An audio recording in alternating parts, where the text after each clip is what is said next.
नमस्कार,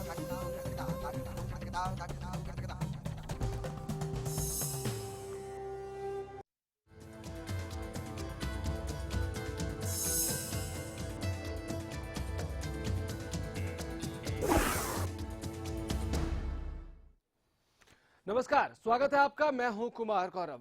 आपने टीवी पर जब आप घर से बाहर निकलते हैं तो सड़कों पर होर्डिंग्स के जरिए एडवर्टीजमेंट्स देखे होंगे। एड्स के मरीजों के साथ कैसा व्यवहार हो, HIV पॉजिटिव लोगों के साथ कैसा ट्रीटमेंट हो, लेकिन इन सब के बावजूद आज एक ऐसी कहानी आपके सामने रखेंगे जिसको देखकर आप भी चौंक जाएंगे कि हमारा समाज इतना बेरहम भी हो सकता है क्या।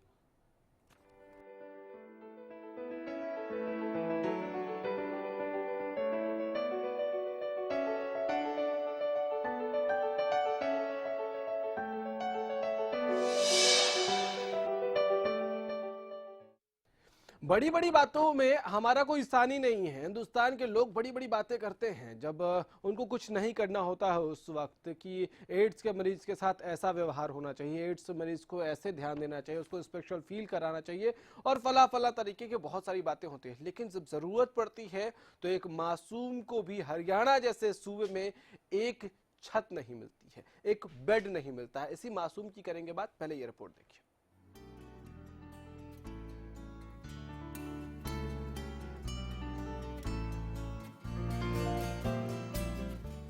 एक मासूम जिसे ये भी नहीं पता कि HIV क्या होता है, लेकिन उसे ये जरूर मालूम है कि उसके साथ आसपास के बच्चे भी नहीं खेलते हैं। 13 साल के इस मासूम के माँ बाप इस दुनिया में नहीं हैं और काफी समय पहले दोनों की मौत हो चुकी है, लेकिन उनकी मौत किस वजह से हुई ये किसी को नहीं पता। लिहाजा मासूम को उसकी बहन अपने पास ले आई, लेकिन वो भी इस मासूम को अपने घर पर नहीं रख सकती, क्योंकि जिस बहन के पास उसका HIV पॉजिटिव भाई रह रहा है, उसके भी ससुराल में नहीं पता कि बहन के पास रह रहा भाई एड्स पीड़ित है। मैं ना इसको अपने पास नहीं रख सकती ऐसे कि मेरा परिवार खराब होता है। मेरा भाई है ये, इसका कुछ भी सोच लो आप। तो शेल्टर हाँ जी, शेल्टर होम वालों ने मना कर दिया। हाँ जी, अभी तो वो मना ही कर रहे हैं। बाकी आप देख लो, जैसे उसका जिंदगी का सवाल है, इसको तो एडजस्ट करना ही है ना। मैं अपने घर तो रख नहीं सकती क्योंकि मेरा अपना परिवार है, खराब हो जाएगा। मासूम को ये नहीं मालूम कि उसे एड्स है, लेकिन जिसे भी पता चलता है वो उस बच्चे के आसपास रहना भी उचित नहीं समझता। लिहाजा बहन अपने भाई के लिए दर दर की ठोकरें खा रही है।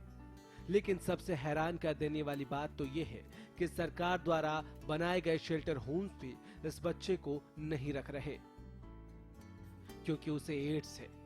जबकि इस मामले में यमुनानगर के बालकुंज निदेशिका का कहना है कि एड्स कोई छूत की बीमारी नहीं है, लेकिन अगर वो बच्चे को होम में रख लेते हैं तो उसके चलते अन्य बच्चों को भी दिक्कत आ सकती है। सभी चाइल्ड लाइन वाले भी और जितने भी चाइल्ड केयर इंस्टीट्यूशंस हैं, सबको हमने यहाँ पे बुलाया। उसके साथ हमने CMO से भी एक डॉक्टर उन्होंने जो भेजा उसको बुलाया गया।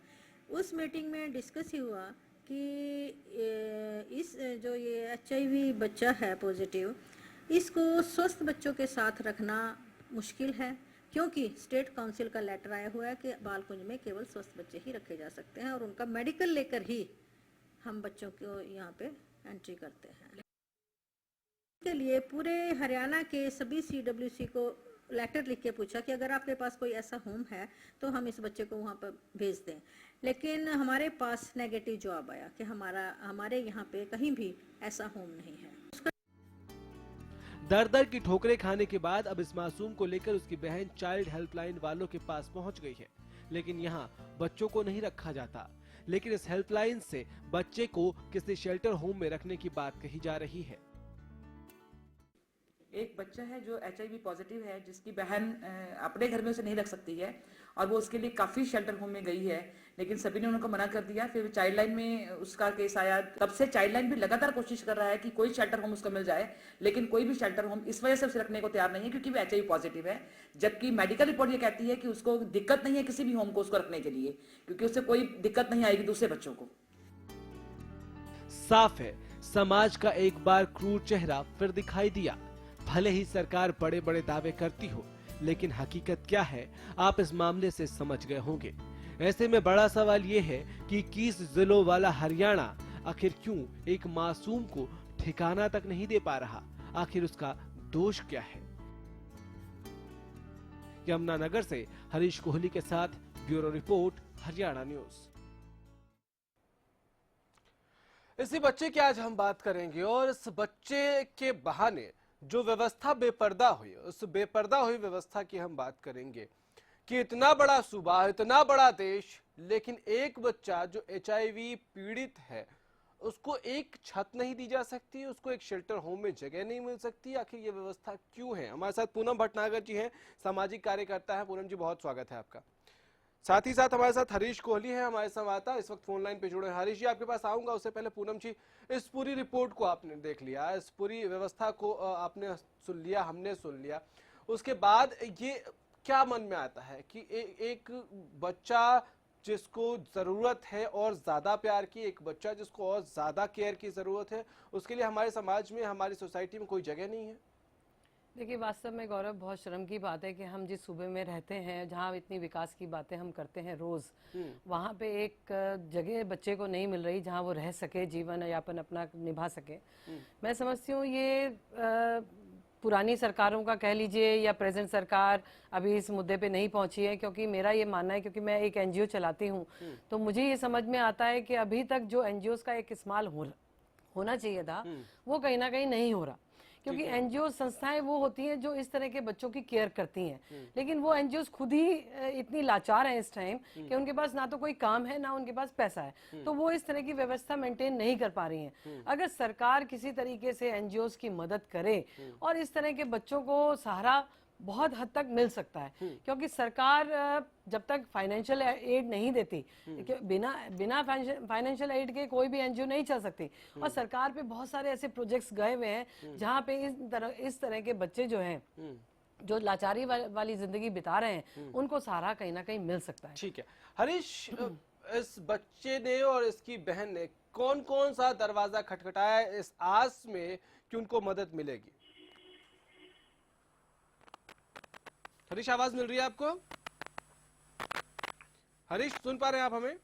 हाँ जी, हाँ जी। हरीश, कहाँ कहाँ गए ये दोनों भाई बहन मदद मांगने के लिए अब तक?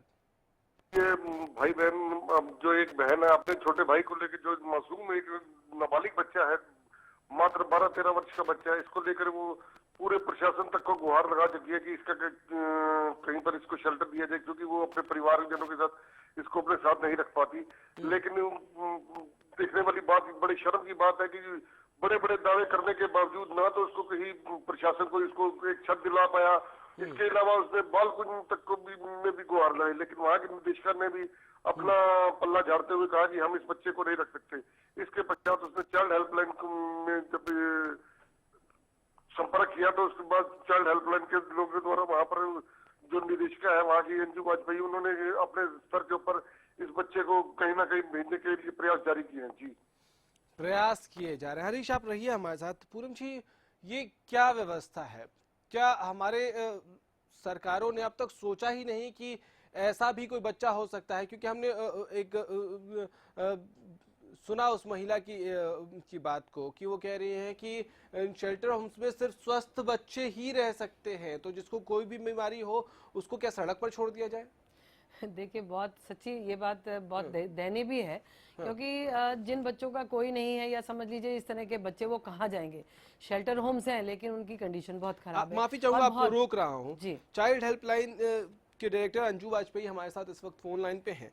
अंजू जी, वही सवाल मैं फिर से आपसे दोहरा रहा हूँ कि क्या अब तक किसी सरकार ने सोचा ही नहीं कि कोई बीमार बच्चा भी हो सकता है जिसको शेल्टर होम में रखने की जरूरत हो सकती है, उसको कोई बीमारी भी हो सकती है, तो क्या ऐसे बच्चों को सड़क पर छोड़ दिया जाए? हाँ, बिल्कुल बिल्कुल, मैं यही कहूंगी कि हमारा झगड़ा ही इस बात पे है। हम लगातार इसी इशू को उठा रहे हैं कि अगर कोई बच्चा विकलांग है, कोई बच्चा बीमार है, तो वो कहाँ जाएगा। लेकिन इसमें सब चुप्पी साध लेते हैं, जितने भी CCIs हैं, जितने भी चाइल्ड केयर इंस्टीट्यूशन है, वो चुप्पी साध लेते हैं। जी नहीं, हम तो सिर्फ स्वस्थ बच्चों को रख सकते हैं, इसके लिए अलग से होम बनाइए। आपने किससे किससे बात की अपने स्तर से? नहीं, मैंने तो ऑब्वियसली यमुनानगर में हमारा एक ही शेल्टर होम है, और इसके अलावा मैं कहीं बात नहीं कर सकती थी। इसके अलावा हमने चिट्ठियां डाली बहुत जगह। हालांकि वो बच्चा अब सेटल हो चुका है, उसको हम किसी प्राइवेट इंस्टीट्यूशन में सेटल कर चुके हैं, लेकिन ये इश्यू जो है बहुत गंभीर है, इसलिए हम इसके ऊपर तवज्जो दे रहे हैं, क्योंकि ये एक बच्चे की कहानी नहीं है, ये हर उस बच्चे की कहानी है जो बीमार है, लाचार है।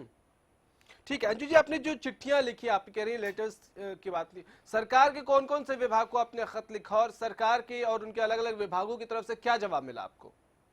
वो तो सिर्फ यही कहते हैं कि जैसे आप अगर काउंसिल में बात कीजिए, चाइल्ड वेलफेयर काउंसिल में बात कीजिए, वो कह रहे हैं जी हमारा तो काउंसिल का नियम है कि हम सिर्फ स्वस्थ बच्चों को रखते हैं, क्योंकि ज्यादातर जो चाइल्ड केयर इंस्टीट्यूशंस हैं या तो वो रेड क्रॉस चला रही है या वो चाइल्ड काउंसिल चला रही है।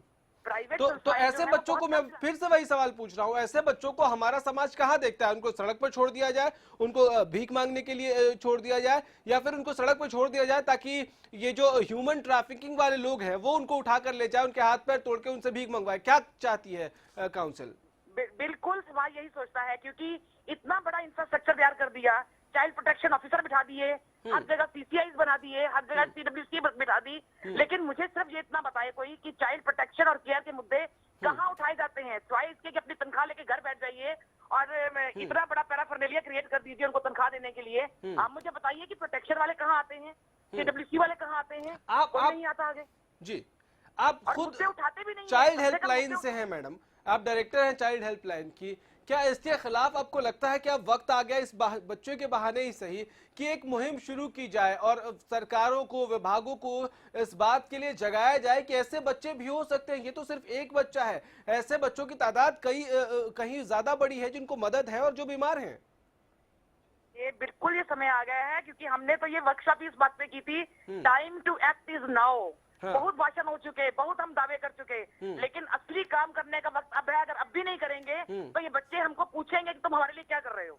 ठीक है, आप हमारे साथ लाइन पर रहिए, एक छोटा सा ब्रेक हमें लेना पड़ेगा, एक छोटा सा ब्रेक लेंगे, वापस आएंगे फटाफट और इस मुद्दे पर चर्चा आगे बढ़ाएंगे। और इस मुद्दे में एक एंगल और जो मैं चाहता हूं कि हो वो ये कि आखिर हमारा समाज एड्स पीड़ितों को ऐसे नजर से देखता क्यों है कि एक बहन चाहकर भी अपने भाई को अपने घर में रख नहीं पा रही। छोटा सा ब्रेक।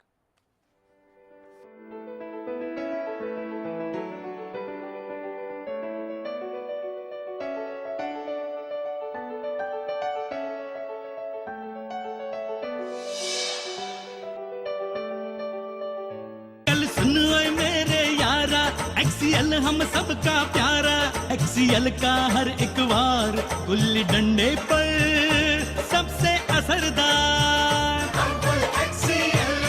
एक्सीएल है अव्वल, गुल्ली डंडे का ये सबसे बेहतर। गुलमोहर सिटी NH65 पर स्थित कैथल की सबसे सुंदर टाउनशिप अब आपके लिए लेकर आए हैं फ्री होल्ड प्लॉट्स, विलास और independent floors. Gulmohar city boundary walls और एक्सक्लूसिव गेटेड सिक्योरिटी से सुसज्जित, जिसमें है sports club, club house, lush green park और भी बहुत कुछ। तो बेहतर लाइफस्टाइल के लिए Gulmohar city, the city of joy in Kaithal. सरकारी नौकरी मिलती नहीं या आप लेते नहीं, बेरोजगार रहने के दो कारण हैं। या तो आप कोशिश नहीं कर रहे या आपकी दिशा गलत है। सरकारी नौकरी कैसे पाई जा सकती है? देखिए हमारा खास कार्यक्रम कैसे पाएं सरकारी नौकरी, हर रोज दोपहर 2:30 बजे।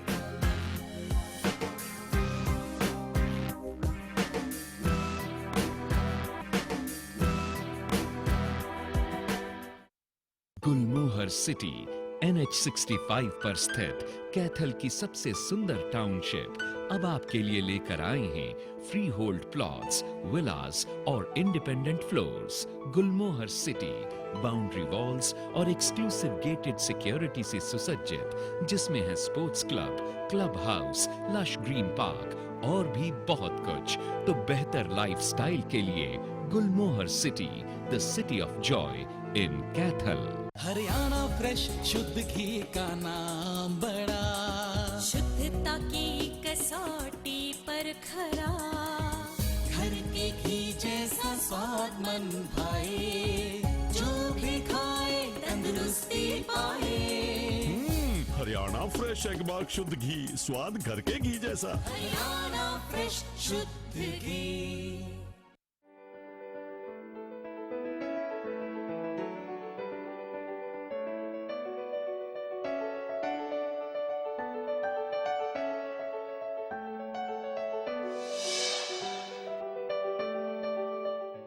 बीमारी पर बीमार सोच की हम चर्चा कर रहे हैं और इस बीमार सोच को कैसे दुरुस्त किया जा सकता है, कैसे ठीक किया जा सकता है, ये बहुत महत्वपूर्ण पहलू।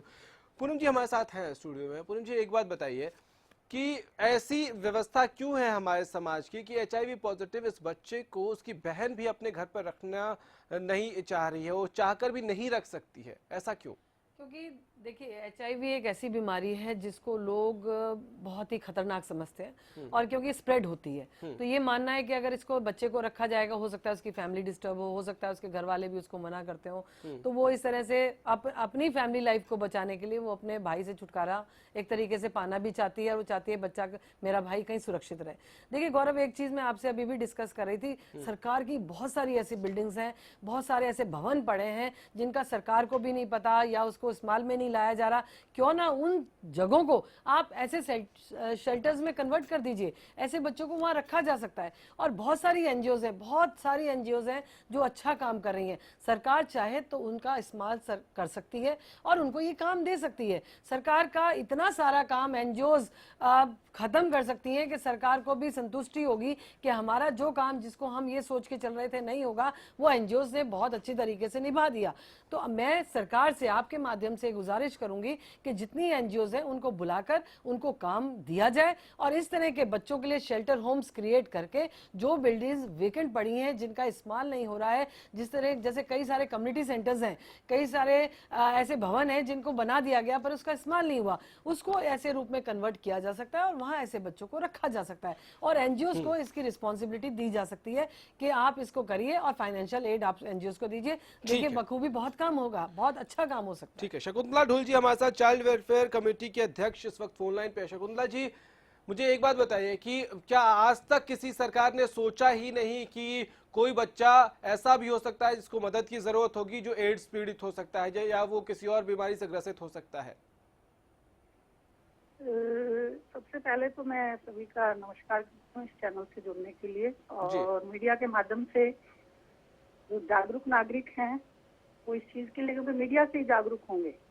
और सरकार के बारे में जो आप कह रहे हैं नहीं सोचा, क्योंकि ये चीजें जो बच्चों वाली हैं ये अभी इफेक्ट के प्रावधान के बाद जो जेजे में रजिस्टर्ड होने लगे हैं अपना एनजीओ के थ्रू, कोई भी गवर्नमेंट नॉन गवर्नमेंट कोई भी कर सकता है। इसमें जेजे 34 के अंदर सेक्शन के अंदर एक प्रावधान है कि आप रजिस्टर्ड करवाइए सोसाइटी और आप बच्चों का जैसे भी उनको इफेक्ट के तहत आप उन बच्चों को एक अच्छी व्यवस्था दीजिए जो हमारी गवर्नमेंट ने की है। और HIV वाला बच्चा जैसे आप अभी बता रहे हैं कि ऐसे बच्चे हैं कुछ कि जिनको व्यवस्था नहीं हो पाती।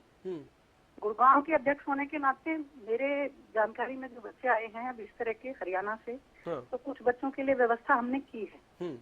हमारे गुड़गांव में अभी एक रजिस्टर्ड हुई है सोसाइटी, डिजायर सोसाइटी के नाम से है, जो HIV पीड़ित बच्चों को हम लोग उसमें आश्रय देते हैं। CWC के ऑर्डर से वो बच्चे वहाँ जाते हैं और उनकी उपचार की भी व्यवस्था होती है और गवर्नमेंट ने सब दिया हुआ है। अब ऐसी बात नहीं है, बस सिर्फ हमें जागरूक करना है, सेंसिटाइज करना है लोगों को, बच्चों को। शकुंतला जी आप ऐसी बात कर रही है, चाइल्ड हेल्पलाइन से भी हमारे साथ लोग जुड़े और वो भी कह रहे हैं कि उन्होंने अलग अलग जगहों पर अलग अलग विभागों को कई खत लिख लिए लेकिन हर जगह से यही उनको आ रहा है जवाब, रिस्पॉन्स, ठीक इस तरह से बीमार बच्चों को शेल्टर होम्स में नहीं रख सकते हैं। उनके पास नेगेटिव सारे बयान आए हैं, नेगेटिव सारे रिस्पॉन्स आए हैं। वो इसके लिए कैटेगराइज हुए हैं होम, क्योंकि गुड़गांव एक बहुत बड़ा डिस्ट्रिक्ट है, आपको मालूम है यहाँ सारे स्टेट के बच्चे आते हैं और मैं 1 साल से अध्यक्ष होने के नाते मैंने इस तरह के काफी केसेस हैंडल किए हैं और अभी लास्ट भी शायद 1-1.5 महीने पहले भी कुछ HIV पीड़ित हिमाचल से बच्चे आए। शकुंतला जी आपकी बात मान भी ली अगर, तो भी मुझे एक बात बताइए कि चाइल्ड हेल्पलाइन तक को अगर ये मालूम नहीं है कि ऐसी कोई व्यवस्था की गई है, ऐसी कोई व्यवस्था है भी, तो सोचिए उन बच्चों को कैसे पता होगा जिन बच्चों को मदद की जरूरत है। इस चाइल्ड लाइन को भी मैं चाहूंगी कि वो इसको मतलब टाइम टू टाइम जितने भी हमारे मीटिंग होती रहती है डिस्ट्रिक्ट लेवल की, स्टेट लेवल की, उसके अंदर इनके जो प्रोएक्टिव लोग होते हैं वो पकड़ भी लेते हैं। ऐसी बात नहीं, उन्हें मालूम होता है कि होम है हरियाणा में किस किस जगह है। MR बच्चों के अलग से होम है, कैटेगराइज होम्स हैं ये बकायदा, और इस तरह की बीमारी से पीड़ित जो उनके लिए अलग से। देखो नॉर्मल बच्चों में अगर हम ऐसे बच्चों को भेजते हैं तो आप भी समझ सकते हैं कि उससे दूसरे बच्चों पे गलत असर हो जाता है। नॉर्मल बच्चा और एक HIV पीड़ित बच्चा है तो साइकोलॉजिकली उन बच्चों में रहता है कि मतलब उसकी ना वो प्रॉपर ट्रीटमेंट हो पाती, ना उन बच्चों की फिर जो है उससे असर होता है, क्योंकि बच्चे बहुत सॉफ्ट होते हैं। अभी चल रहा है, अभी इसमें काफी काम करने की जरूरत है। मैं ये चाहती हूँ जितने एनजीओ चाह रहे हैं उनकी रजिस्ट्रेशन होनी चाहिए, इसको जितना भी हो पाए काम इस पे अभी करने की जरूरत बहुत है। अभी तो हम ये लगा के चलिए कि हम शुरुआती दौर में चल रहे हैं और काफी काम करने की जरूरत है। शकुंतला जी, मेरी एक रिक्वेस्ट है आपसे, आप जो भी सेंटर चला रही हैं या जो भी बच्चे जहाँ पे रखे जाते हैं उनकी नहीं है, गवर्नमेंट के अंडर सेंटर्स हैं। जी हम जी, सिर्फ उनके तो उसकी एक पब्लिसिटी आप कराएं, थ्रू मीडिया कराएं, चाहे आप अखबार के थ्रू निकलवाएं, क्योंकि बच्चों को या फैमिलीज जो इससे परेशान है, बच्चे परेशान है, उनको नहीं मालूम। मैं भी क्योंकि एनजीओ रन करती हैं। चाइल्ड लाइन के पास लिस्ट है बकायदा सभी होम्स की, सभी हमारे जितने भी मतलब पुलिस सेंटर्स हैं, जितने भी थाना है, सभी के अंदर वो लिस्ट बकायदा लगी हुई है।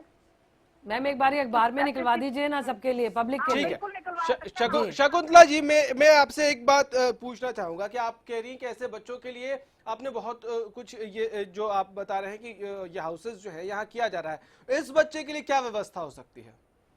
हाँ जी, इस बच्चे के लिए व्यवस्था है, यहाँ पे डिजायर सोसाइटी है। हम गुड़गांव में उस बच्चे के लिए आप एक बार CWC में भेजिए, उसके लिए हम आदेश करेंगे। तो होम को रखना पड़ता है बच्चा, उसकी सारी मेडिकल फैसिलिटी। तो आप ये आश्वासन दे रही है कि इस बच्चे की व्यवस्था आप करवा देंगी? बिल्कुल करवा सकते हैं, कोई दिक्कत नहीं। आप गुड़गांव भेजिए उस बच्चे को, हम व्यवस्था कर देंगे। चलिए, शुक्रिया आपका। पूनम जी, आपका भी बहुत बहुत शुक्रिया, वक्त इतने ही की इजाजत देता है, बहुत बहुत शुक्रिया आपका। लेकिन अब कम से कम ये आश्वासन मिला है, तो उम्मीद करेंगे कि इस आश्वासन पर जो है वो काम हो। हालांकि इस बच्चे को किसी प्राइवेट एसोसिएशन के जरिए जगह जरूर मिल गई है, लेकिन अगर सरकारी मदद मिल सकती है तो हम चाहेंगे कि सरकारी मदद इस बच्चे को जरूर मिले। हालांकि ये समाज को भी सोचना होगा कि एड्स पीड़ित लोगों के लिए ये जो नजरिया है समाज का, एड्स पीड़ित बच्चों के लिए जो नजरिया है समाज का, ये कब बदलेगा, क्योंकि इनको किसी और चीज से ज्यादा जरूरत होती है आपके लाड की, आपके प्यार की, आपके सहयोग की, आपके सहानुभूति की। चलिए, पलवल से एक बड़ी खबर आ रही है, उसकी तरफ रुख कर लेते हैं। इस वक्त पलवल से बड़ी खबर आ रही है, हरिद्वार एक्सप्रेस और EMU की टक्कर हो गई है, दो ट्रेनों की भिड़ंत की खबर इस वक्त आ रही है। जनौली स्टेशन के पास यह हादसा हुआ है और पलवल से लगभग 5 किलोमीटर की दूरी पर यह हादसा हुआ है। आपको बता दें कि दो ट्रेनों की भिड़ंत हो गई है। हादसे में EMU के ड्राइवर की मौत की खबर आ रही है। इस वक्त बड़ी खबर आ रही है, हरिद्वार एक्सप्रेस के गार्ड को भी गंभीर चोटें आई हैं। दो ट्रेनों की आपस की भिड़ंत की खबर आ रही है। पलवल से बल्लभगढ़ जा रही थी एक्सप्रेस ट्रेन और ये हादसा उसी दौरान हुआ। मथुरा में कई गाड़ियों को रोक दिया गया है क्योंकि ट्रेन यातायात जो है वो बाधित हो गया। हरिद्वार एक्सप्रेस और EMU की टक्कर हो गई है। आपको बताएं, इस वक्त की बड़ी खबर आ रही है, दो ट्रेनें आपस में भिड़ गई। जनौली स्टेशन के पास यह हादसा हुआ है। इस वक्त की बड़ी खबर, पलवल से महज 5 किलोमीटर की दूरी पर यह हादसा हुआ है और इस हादसे में EMU के ड्राइवर की मौत की खबर है। इस हादसे में EMU के ड्राइवर की मौत हो गई है। हरिद्वार एक्सप्रेस से गार्ड को भी गंभीर रूप से चोटें आई हैं। तो पलवल से बल्लभगढ़ जा रही थी एक्सप्रेस ट्रेन, जिस वक्त ये सड़क हादसा हुआ। मथुरा के में भी गाड़ियों को रोका गया है क्योंकि पूरी तरह से परिचालन जो है वो प्रभावित हो गया है। हरिद्वार एक्सप्रेस और EMU की टक्कर की खबर इस वक्त आ रही है। जनौली स्टेशन के पास यह हादसा हुआ है। आपको बता दें कि पलवल से महज 5 किलोमीटर की दूरी पर यह हादसा हुआ है। बड़ा रेल हादसा हुआ है और हादसे में EMU के ड्राइवर की मौत हो गई है। हरिद्वार एक्सप्रेस के गार्ड को भी गंभीर चोटें आई हैं।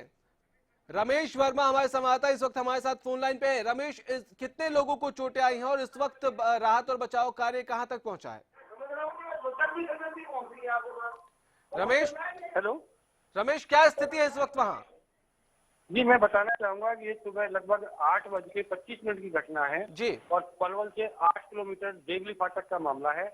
ये हरिद्वार एक्सप्रेस जो है का पहले आई थी और पीछे से उसी ट्रैक पर एक EMU ने आके पीछे से उसमें टक्कर मारी। जी हाँ, तो कितने लोगों को चोटें आई हैं?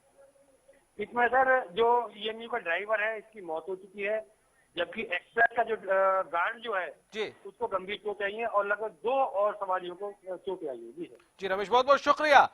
तो लगभग 8:30 बजे के आसपास हरिद्वार एक्सप्रेस और EMU की टक्कर हो गई, जिसमें EMU के ड्राइवर की मौत हो गई है। 2 अन्य लोग भी घायल बताए जा रहे हैं और हरिद्वार एक्सप्रेस का गार्ड भी बुरी तरह से जख्मी है। फिलहाल इतना ही, जाते जाते